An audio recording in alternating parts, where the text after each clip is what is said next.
नमस्ते।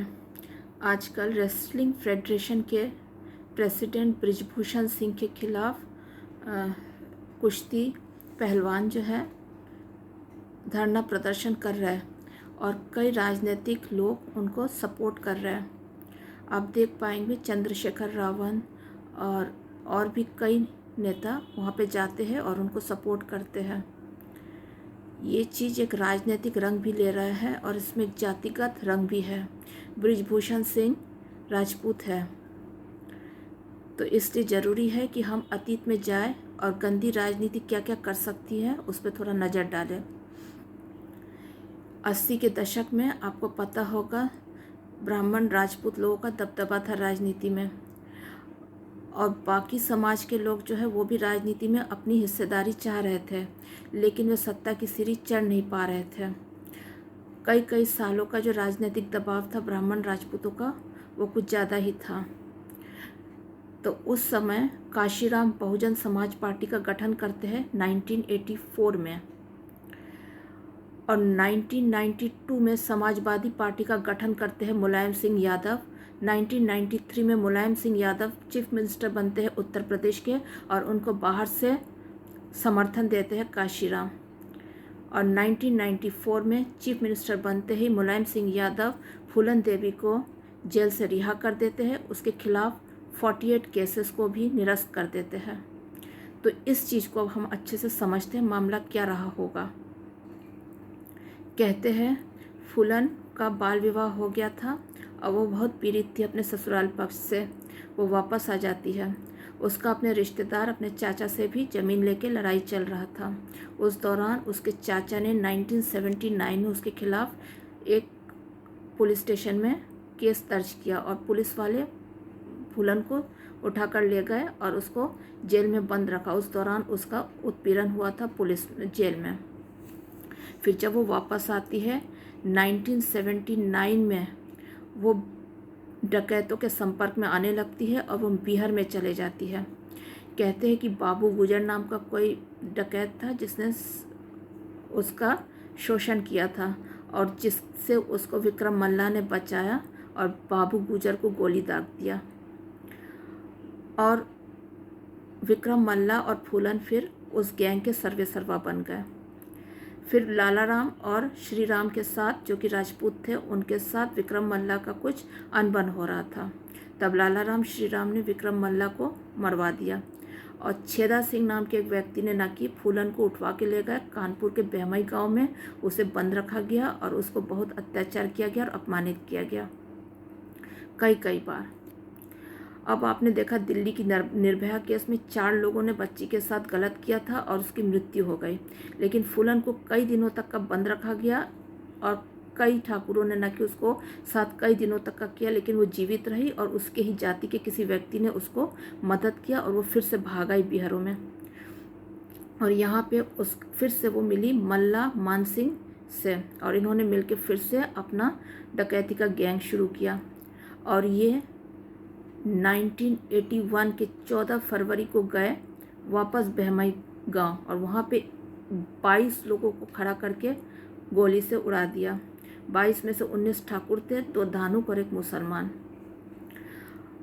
अच्छा, इन सब में बार बार यही कहा जा रहा है कि फूलन के साथ शारीरिक उत्पीड़न हुआ है, लेकिन इसका कहीं पे भी किसी अदालत में दर्ज नहीं है कोई FIR।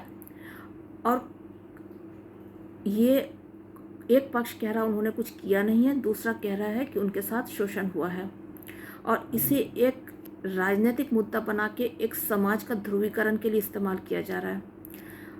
अब बहमई केस की जब भी सुनवाई आती है उसे टाल दिया जाता है। अच्छा, 1981 में फूलन ने बहमई के ठाकुरों की 22 लोगों की हत्या की, जिनमें 19 ठाकुर थे, 2 धानुक और 1 मुसलमान थे।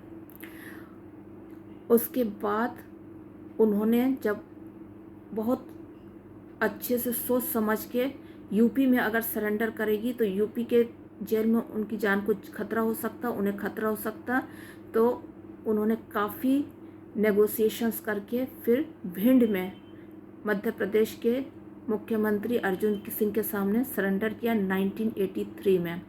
फिर उनको ग्वालियर जेल में रखा गया, 11 साल वो ग्वालियर जेल में रही। अच्छा, ये सही है कि ग्वालियर जेल में रही, कोई ट्रायल नहीं चला उनके, लेकिन जेल में रहना भी एक तरह से सुरक्षित रहने जैसा ही रहा होगा उनके लिए उस समय। तो वो जेल में 11 साल थी। इसी दौरान एक पत्रकार उनका संपर्क साध रहे थे, उनके और काशीराम के बीच में। और जब वो जेल में थी उसी दौरान 1991 में हरफुल नाम के उसके एक चाचा के जरिए उससे दस्तखत लिया गया चुनाव पेपर पे, और उसको खड़ा किया गया राजेश खन्ना और शत्रुघ्न सिन्हा के खिलाफ न्यू दिल्ली सीट से बहुजन समाज पार्टी के प्रार्थी के रूप में। वो हार गई, लेकिन बहुजन समाज पार्टी ने उसे राजनीति में प्रवेश दिला दिया। उसके बाद वो समाजवादी पार्टी में आ गई, और समाजवादी पार्टी के नेता जो थे वो है मुलायम सिंह यादव। वो पहले जनता दल में थे, 1981 में जनता दल से वो चीफ मिनिस्टर बन चुके थे। 92 में उन्होंने समाजवादी पार्टी का गठन किया और 93 में वो जीत के आए, और उनको सपोर्ट मिला सरकार बनाने में काशीराम का। यानी कि दो लोग ओबीसी और एससी वोट के बलबूते उनका ध्रुवीकरण करके, जाति के नाम पे ध्रुवीकरण करके सत्ता की सीढ़ी वो चढ़े। ठीक है। और 94 में इन्होंने क्या किया, मुलायम सिंह यादव ने सभी केसेस 48 केसेस को निरस्त कर दिया फूलन के खिलाफ, और 94 में ही 25 लाख रुपए दिए शेखर कपूर ने फूलन को, और फिर जाके उनने स्क्रीनिंग किया फूलन बैंडिट क्वीन फिल्म को।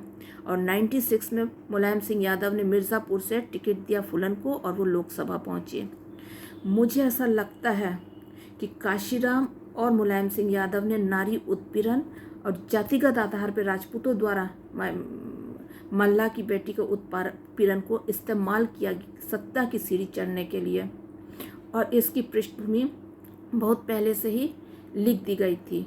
ये 1980 से ही हाथ पांव मार रहे थे, और जाके इनको फल मिला 1993 में, और इन्होंने इसका एक बहुत बड़ा एक राजनीतिक एक फल भी उन्होंने पाया है। अभी आप देखिए कि ओबीसी और एससी जो है सत्ता में अब वो बहुत ही निर्णायक भूमिका निभाने लग गए हैं। तो इन सब के बीच में एक संभावना है कि वाकई में फूलन के साथ उत्पीड़न हुआ था, और कुछ लोगों ने, मैं उसको जाति के नाम पे मैं उन्हें दोष नहीं दूंगी, लेकिन कुछ लोगों ने गलत जरूर किया होगा, ऐसा हो सकता है।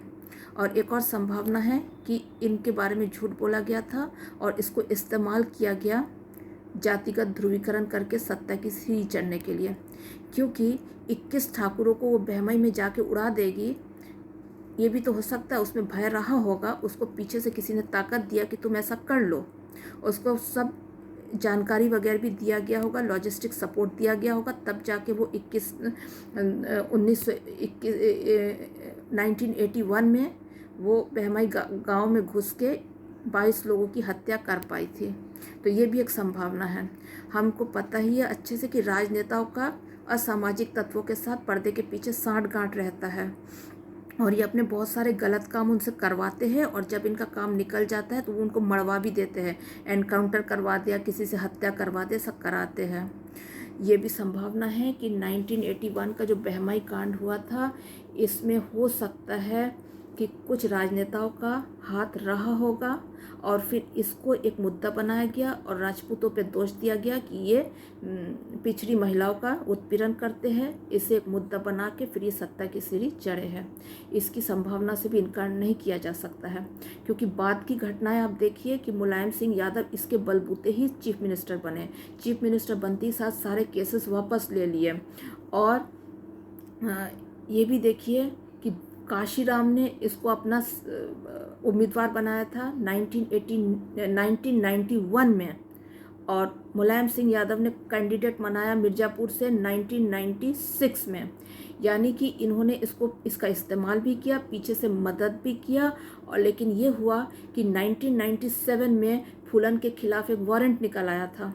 वो वारंट उस दौरान फूलन अंडरग्राउंड हो गई थी।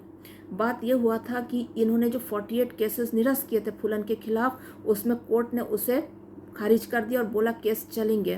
तो अगर फूलन जिंदा रहती तो ये केस अगर चलते तो इनकी भी कलई खुल सकती थी। इसलिए 2001 में फूलन की हत्या भी करा दी गई और उसमें भी एक राजपूत को ही दोषी बना दिया गया। अब इस पीछे पर्दे के पीछे बीएसपी और समाजवादी का हाथ रहा होगा कि नहीं, पता नहीं। लेकिन इस सबसे एक चीज़ पता चल रहा है कि ये राजनेता बहुत ही शातिर होते हैं और सत्ता की सीढ़ी चढ़ने के लिए ये जाति का इस्तेमाल करते हैं। अभी भी जो दिख रहा है कि ये बच्चियां बहुत दिनों से न कि शोषित थी, लेकिन इन्होंने कहीं पे भी एफआईआर वगैरह दर्ज नहीं किया था। 2024 के इलेक्शन से पहले इन्हें याद आया है कि इनका उत्पीड़न हो रहा था और यह बृजभूषण के खिलाफ धरने पे बैठी है और पुलिस से मांग कर रही है कि उसको अरेस्ट किया जाए। अब देखिए फिर वही 1980s का जो स्थिति था वो अभी भी है यूपी में। उस समय वीपी सिंह थे चीफ मिनिस्टर, जो राजपूत थे और राजघराने से ताल्लुक़ रखते थे। उनको तुरंत बहमई कांड के बाद इस्तीफा देना पड़ा था। उसके बाद देखिए बहुजन और एससी लोग, ओबीसी और एससी लोग ही चीफ मिनिस्टर बनते रहे थे। कल्याण सिंह भी ओबीसी कम्युनिटी से थे। और अब जाके अजय सिंह विष्ट, जो कि अब योगी आदित्यनाथ बन गए हैं, वो राजपूत चीफ मिनिस्टर बने हैं। हो सकता कल को वो प्राइम मिनिस्टर भी बने। तो ये सिर्फ एक महिला उत्पीड़न का मामला नहीं है, ये एक राजपूत वर्सेस नॉन राजपूत का भी मुद्दा है। और इन्होंने बहुत त्याग बलिदान दिया है हिंदू अस्तित्व बचाने के लिए। जब जोगेंद्रनाथ मंडल जैसे लोग देश का विभाजन कर रहे थे जिन्ना के साथ मिलके, और अंबेडकर जैसे लोग एजेंट बन के मुस्लिम जनसंख्या प्रतिशत बढ़ाने का काम कर रहे थे कॉन्स्टिट्यूएंट असेंबली में, उस समय ये अपनी रियासतें दान कर रहे थे माँ भारती के चरणों में, ताकि देश अक्षुण्ण बना रहे, एक अखंड हिंदू राष्ट्र बन सके। उनके त्याग और बलिदान की बुनियाद पे ही बनेगा। इसलिए इस तरह से राजपूतों को अगर वो गलत है तो न्याय होना चाहिए, लेकिन अगर वो गलत नहीं है तो झूठ मूठ के केसेस में फंसाना ठीक नहीं रहेगा। और हर मामले में नारी उत्पीड़न को हथियार की तरह इस्तेमाल किया जाता है। और अब क्या है, नारी उत्पीड़न अगर हो रहा है तो लोग पूछेंगे कि इतने दिन क्यों नहीं केस किया, तो फिर पॉक्सो को इस्तेमाल करते हैं, यानी कि माइनर बच्ची के साथ हुआ है। अगर हुआ है तो जांच हो, और जांच चल रहा है, पुलिस जांच कर रही है और अदालत जो निर्णय लेगी ठीक है। लेकिन धरना प्रदर्शन करके अगर कर रहे तो कहीं पे वो जो 1980 के दशक में जो कुछ हुआ है वैसा टाइप का ही कुछ दिख रहा है। इस तरह की चीज़ों को बहुत ज़्यादा बढ़ावा नहीं देना चाहिए, न्याय होना चाहिए।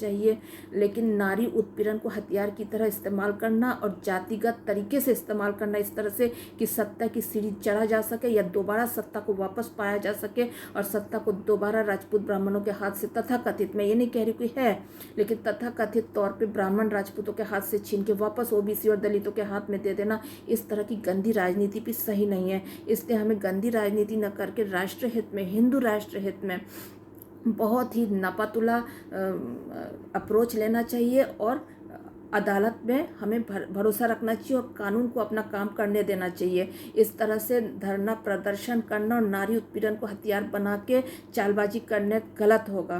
क्योंकि अभी देखिए बहमई केस का जो सुनवाई है बार बार ये टलता है। क्यों टलता है भाई, क्या बात है? कभी फाइल गायब हो जाता, कभी ये होता, कभी ये होता। अगर फूलन जिंदा रहती तो बहमई कांड के कारण हो सकता वो जेल में रहती थी और उसको शायद इसीलिए मरवाया भी गया होगा और फिर शेर सिंह राणा को एक आरोपी बना के उनको तिहाड़ भेज दिया गया। भाई इस तरह के काम कैसे होगा? भाई आप अगर कोई जातिगत तौर पे शोषित है उसे न्याय मिले, उसे ऊपर उठाने का काम हो। लेकिन और एक और चीज़ है, फूलन केस के बाद ये ST/SC एक्ट लाया गया है और ये ST/SC एक्ट किस तरह का ड्रैकोनियन लॉ बन चुका है सबको समझ में आ रहा है। हम लोग मेडिकल कॉलेज में मैं 10 साल पढ़ चुकी हूँ, MBBS और MSc NT किया है, हमें सब मालूम है 5000 साल का बदला किस तरह से निकाला जाता है और जातिगत दौर में क्या कुछ होता है, सब हमको मालूम है अच्छे से। इसलिए कानून को अपना काम करने दिया जाए। और हाँ, बहमई कांड का केस क्यों इस तरह से खींचा जा रहा है? मुलायम और ये काशीराम वगैरह तो सब चले गए हैं और हमारे आ गए BJP RSS लोग, कट्टर हिंदुत्ववादी। लेकिन इनकी भी आदत तो पता है, इनको भी वोट चाहिए सत्ता के लिए, तो ये भी वही करते हैं, जुडिशरी के जरिए सब कराते रहते। कभी केस का फाइल गायब हो जाएगा, कभी ये होगा, बस मुद्दा बनाना। न्याय तो कर नहीं रहे। अगर न्याय होगा नहीं, उसे जुडिशरी का सिर्फ इस्तेमाल अगर होगा तो भी तो गलत होगा। तो मैं चाहती हूँ कि जांच ठीक से हो और जांच को किसी भी तरह से प्रभावित करने की कोशिश न की जाए, जो कि जाति के नाम पे करने की कोशिश की जा रही है और मुझे ये गलत लगता है। सब इस पे नज़र रखें। वंदे मातरम।